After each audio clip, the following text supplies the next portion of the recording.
Sir, Bengaluru to ದೆಹಲಿಯ complete details ನಾವು ಇವತ್ತು ಚರ್ಚೆ ಮಾಡ್ತಾ ಇದ್ದೀವಿ. ಇವತ್ತು 2028ಕ್ಕೂ ಕೂಡ ನನ್ನ ನೇತೃತ್ವದಲ್ಲೇ ಚುನಾವಣೆಯನ್ನು ನಾವು ಫೇಸ್ ಮಾಡ್ತೀವಿ ಅನ್ನುವಂಥ ಮೆಸೇಜನ್ನು ಸಿದ್ದರಾಮಯ್ಯನವರು ಕನ್ವೆ ಮಾಡಿದ್ದಾರೆ. ಏನು ಹೇಳ್ತೀವಿ? By profession Siddaramaiah is advocate. ಅವರು ಒಳ್ಳೆ ಅರ್ಥಶಾಸ್ತ್ರಜ್ಞರು ಅಂತ ನಾವು ಅವರು ಬಜೆಟ್ ಮಂಡನೆ ಮಾಡಿದಾಗ ನೋಡಿದ್ದು ಮಾತ್ರ. But by profession is A advocate. ನಾವು ಇಲ್ಲಿ ನೋಡಿ what is created the sequences, ಯಾವ ರೀತಿಯಾಗಿ ಡೆಲ್ಲಿಗೆ ಹೋಗುವ ಮೊದಲು ಸಿದ್ದರಾಮಯ್ಯನವರು ಆ ಸೀಕ್ವೆನ್ಸ್ಗಳನ್ನು ತಗೊಂಡೋದ್ರು ಅಂತ. ನಂಬರ್ 1, ಡಿ ಕೆ ಶಿವಕುಮಾರ್ ಕೈ ಎತ್ತಿಸ್ಬಿಟ್ಟು ಅವರ ಎದುರುಗಡೆನೆ ನಾನೇ 5 ವರ್ಷ CM ಅಂತ ಹೇಳಿದರು. ಸೆಕೆಂಡ್, ನಂದಿ ಹಿಲ್ಸಲ್ಲಿ ಹೋಗಿ ಎಸ್ CM ಸೀಟ್ ಖಾಲಿ ಇಲ್ಲ ನಾನೇ ಅಂತ ಹೇಳಿದರು. Without any choice option D K Shivakumar ಅದನ್ನು ಬೆಂಬಲಿಸಲಿಕ್ಕೆ ಬೇಕಾಯಿತು. ಇಲ್ಲಿ ಯಾವ ಮೀಟಿಂಗ್ಗಳು ಆದರೂ CM ಇಸ್ ವೆರಿ ಕೂಲ್ ಆಗಿ ವರ್ತಿಸಿತು. ಡೆಲ್ಲಿಗೆ ಹೋಗಿ ಈ ಮೀಟಿಂಗಲ್ಲಿ ನೋಡಿ 2028ಕ್ಕೂ ನಾನೇ ಅಂತ ಹೇಳಿದ್ರು. ಅಂದರೆ ಇಷ್ಟರವರೆಗೆ ಲಾಸ್ಟ್ ಎಲೆಕ್ಷನಲ್ಲೂ ಸಿದ್ದರಾಮಯ್ಯನವರ ಭಾಷಣಗಳನ್ನು ನೋಡಿ ಅಥವಾ ಅಲ್ಲಿವರೆಗಿನ ಕೆಲವು ಸಂದರ್ಶನಗಳನ್ನು ನೋಡಿ ಅವರು ಕ್ಲಿಯರಾಗಿ ಹೇಳಿದರು, ನಾನು ನೆಕ್ಸ್ಟ್ ಎಲೆಕ್ಷನ್ಗೆ ಚುನಾವಣೆಗೆ ನಾನು ಸ್ಪರ್ಧಿಸಲ್ಲ, ಬಟ್ ಅಡ್ವೈಸರಿ ಆಗಿ ಇರ್ತೀನಿ ಅಂತ ಹೇಳ್ತಾಯಿದ್ರು. ಇವತ್ತು ನಾನು ಚುನಾವಣಾ ರಾಜಕೀಯದಿಂದಲೂ ನಾನು ಹೊರಗಡೆ ಹೋಗಲ್ಲ ಅನ್ನೋದನ್ನು ಸ್ಪಷ್ಟ ಸಂದೇಶ ಡಿ ಕೆ ಅವರಿಗಾಗಲಿ ಕಾಂಗ್ರೆಸ್ಗಾಗಲಿ ಇನ್ನಿತರರಿಗಾಗಲಿ ಕೊಟ್ಟುಬಿಟ್ಟಿದ್ದಾರೆ.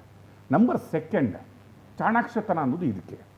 ಅವ್ರೇನು ಹೇಳಿದರು, ಡಿ ಕೆ ಶಿವಕುಮಾರ್ ಎದುರುಗಡೆನೇ ನಾನು ನಿಂತ್ಕೊಂಡು ಹೇಳಿದ್ದೀನಿ ನಾನೇ 5 ವರ್ಷ CM ಅಂತ. ಆಗ ಡಿ ಕೆ ಎಲ್ಲೂ ಅದನ್ನು ಅಬ್ಜೆಕ್ಟ್ ಮಾಡಿಲ್ಲ ಅಥವಾ ಅದನ್ನು ಅಲ್ಲಗಳೆದಿಲ್ಲ, ನಾನು ಅಲ್ಲ ಅಂತ ಹೇಳಿದರು. There is no objection from D K ಅಂತ ಹೇಳಿದ್ರು. ನಂಬರ್ 3, ನಾನು ಹೈಕಮಾಂಡ್ ಹೇಳಿದರೆ ನಾನು ಇಳಿತೀನಿ. That is the 3 option I told. ಸಿದ್ದರಾಮಯ್ಯನ ಇಳಿಬೇಕಾದ್ರೆ 3 ಆಪ್ಷನ್ಸ್ ಇದೆ.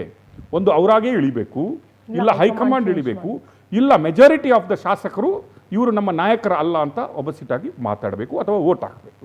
There is only 2 provisions.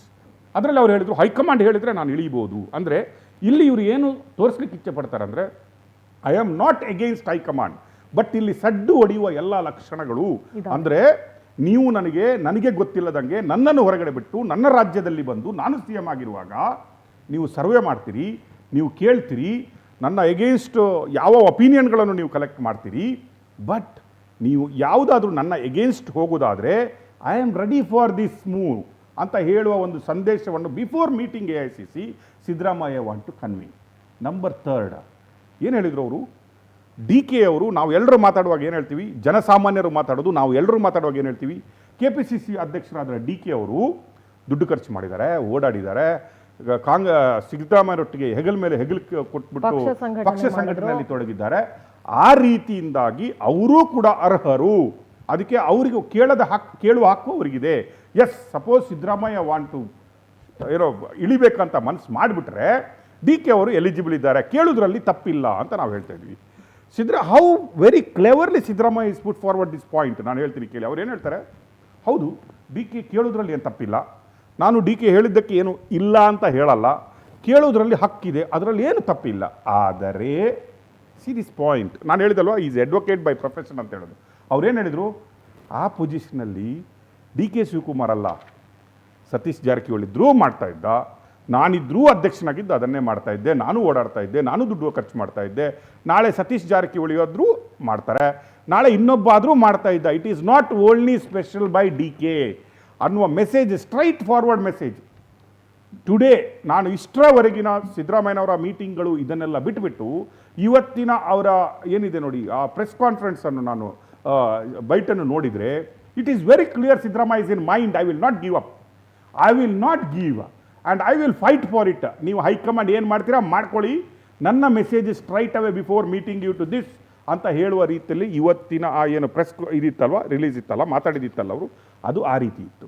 Number 2, high command ಏನು ಮಾಡುತ್ತೆ, ವಾಟ್ ಏನಾಯಿತು, ಸಿದ್ದರಾಮಯ್ಯನವರ ಸ್ಟೇಟ್ಮೆಂಟ್ ಕೊಟ್ಟು ಕೂಡಲೇ ರಾಜಕೀಯವಾಗಿ ಏನೇನು ಆಯಿತು ಅನ್ನೋದು ಮುಖ್ಯ.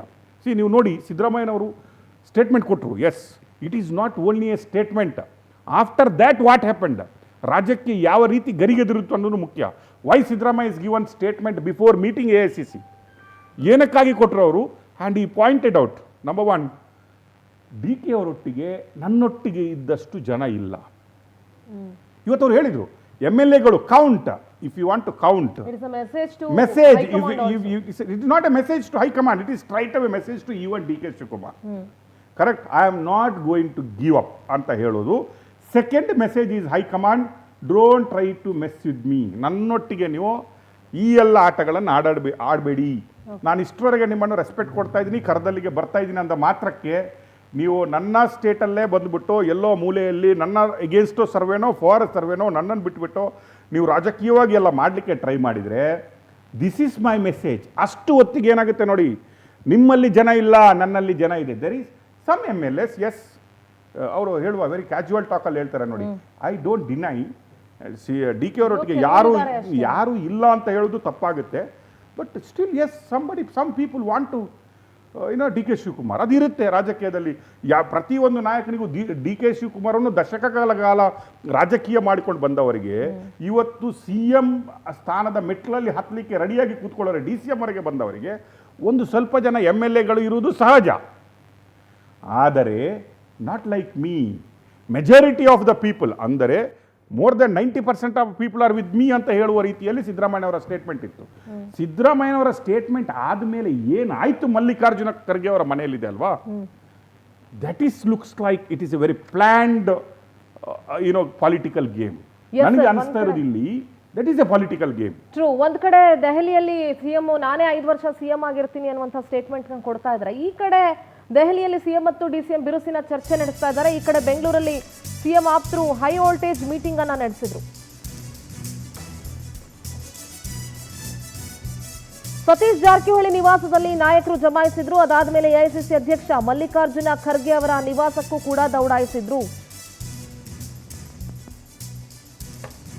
ಅರ್ಧ ಗಂಟೆ ಕಾಲ ಮುಖಂಡರ ಕ್ಲೋಸ್ ಡೋರ್ ಮೀಟಿಂಗ್ ನಡೆಯಿತು.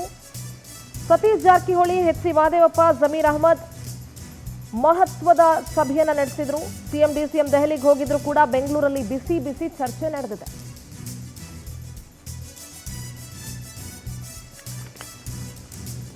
ಹಾಗಾದ್ರೆ ಇವತ್ತು ಬೆಂಗಳೂರಿನಲ್ಲಿ ಭೇಟಿಯಾದಂತಹ ಮುಖ್ಯಮಂತ್ರಿಗಳ ಆಪ್ತರು ಏನೇನೆಲ್ಲ ಚರ್ಚೆ ಮಾಡಿದ್ರು ಬನ್ನಿ ಕೇಳಿಸ್ಕೊಳ್ಳಿ. ಅದರಲ್ಲಿ ಹೊಸದೇನಿದ್ದಾರೆ? ಹೊಸದೇನಿಲ್ಲ. ಮೊನ್ನೆ ಹೇಳಿದ್ದಾರೆ, ನಿಮ್ಮ ಮುಂದೆ ಹೇಳಿದ್ದಾರೆ ನಾನೇ ಅಂತ. ಇಂದು ಕೂಡ ಅವ್ರು ಹೇಳಿದ್ದಾರೆ, ಪರೋಕ್ಷವಾಗಿ ಹೇಳಿದ್ದಾರೆ. ಈ ಸಾರಿ ನೇರವಾಗಿ 2 ಸಾರಿ ಹೇಳಿದ್ದಾರೆ. ಮತ್ತು ಇದನ್ನು ನಮ್ಮ ಕೇಳೋದ್ರಾಗೆ ನಾವು ಕಾಂಪಿಟೇಟರು ಅಲ್ಲ, ಆಕಾಂಕ್ಷಿನೂ ಅಲ್ಲ. ಈಗ ನಮಗೆ ಅನ್ವಯಿಸೋದಿಲ್ಲಲ್ಲ ಆ ಸಂದೇಶ. ಯಾಕೆ ಈ ಮಾತನ್ನು ಹೇಳ್ಬೇಕಾಯ್ತು ಸರ್? ಸಂದರ್ಭ ಬಂದಿರ್ಬೋದು, ಅವಕಾಶ ಬಂದರೂ ಹೇಳಿದ್ದಾರೆ.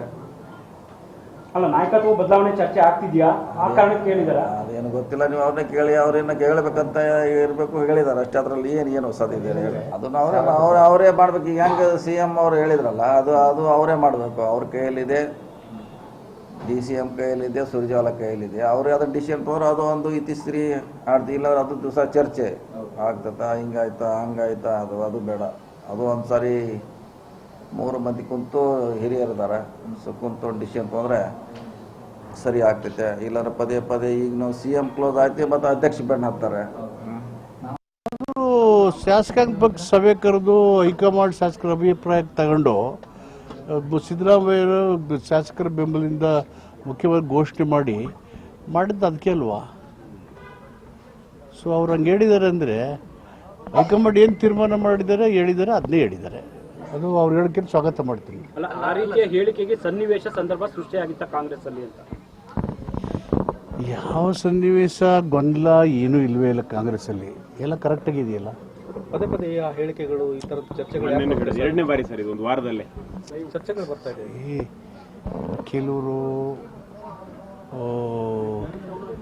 ಮಾತಾಡ್ತಾರೆ, ಹೈಕಮಾಂಡು ಸ್ಪಷ್ಟವಾಗಿ ಹೇಳಿದೆ. ಮುಖ್ಯಮಂತ್ರಿ ಚರ್ಚೆ ಇಲ್ಲ ಅಂತ ಇನ್ಚಾರ್ಜ್ ಸೆಕ್ರೆಟರಿ ಹೇಳಿದ್ದಾರೆ, ಮುಖ್ಯಮಂತ್ರಿಗಳು ಹೇಳಿದ್ದಾರೆ, ನಮ್ಮ ಡೆಪ್ಟಿ ಚೀಫ್ ಮಿನಿಸ್ಟರ್ ಹೇಳಿದ್ದಾರೆ. ನಾನು ಓಪನ್ ಮಾಡೋಕ್ಕೆ ಇಷ್ಟ ಇಲ್ಲ ಅಂತ ಹೇಳಿದೆ. ಅದರಿಂದ ಬಿಟ್ಬಿಡೋಣ ಅದನ್ನು. ಆ ಸಂದರ್ಭಗಳು ನಮ್ಮ ಹೈಕಮಾಂಡ್ನವರು, ನಿಮಗೆ ನನಗಿರುವ ರಾಜಕೀಯ ಅನುಭವದಲ್ಲಿ ಹೈಕಮಾಂಡ್ನವರು ಎಲ್ಲವನ್ನೂ ಗಮನಿಸ್ತಾರೆ. ಆ ಸಂದರ್ಭ ಬಂದಾಗ ಅವರು ತೀರ್ಮಾನಗಳನ್ನು ಮಾಡ್ತಾರೆ. ಸಂದರ್ಭದ ವಿಷಯನೇ ಆಗ್ತಿರೋದು. ಯಾಕಂದ್ರೆ ಈ ಸಂದರ್ಭದಲ್ಲಿ ಆಗ್ತಿರೋದು ನೋಡಿಯಪ್ಪ, ನಾನು ಹೇಳೋದು ಈಗ ಸಂದರ್ಭ ಇದೆಯಾ, ನಾಳೆ ಸಂದರ್ಭ ಇದೆಯಾ, ಹಿಂದೆ ಹಿತ್ತ, ಅದೆಲ್ಲ ನಾನು ಹೇಳಕ್ ಹೋಗಲ್ಲ. ಅವರಿಗೆ ಗೊತ್ತಿದೆ ಸಂದರ್ಭ ಏನು ಎತ್ತ ಯಾವ ಸಂದರ್ಭದಲ್ಲಿ ಅವ್ರು ಏನ್ ಮಾಡಬೇಕು ಅನ್ನೋದನ್ನ ಮಾಡ್ತಾರೆ. ನೀವು ಹೈಕಮಾಂಡ್ ಎಲ್ಲ ಕಾಶನ್ ಮಾಡಿದ್ಮೇಲೆ ಸ್ಟೇಟ್ಮೆಂಟ್ಸ್ ಬರ್ತಿರೋದು ಸರ್, ಎಷ್ಟು ಸಮಂಜಸ? ನಾನು ನಮ್ಮ ಅಧ್ಯಕ್ಷರು ಇಕ್ಕಟ್ಟಿಗೆ ಸಿಕ್ಸಲ್ಲ ಪಕ್ಷದ ಅದೆಲ್ಲ ನಿಯಂತ್ರಣ ಮಾಡಕ್ಕೆ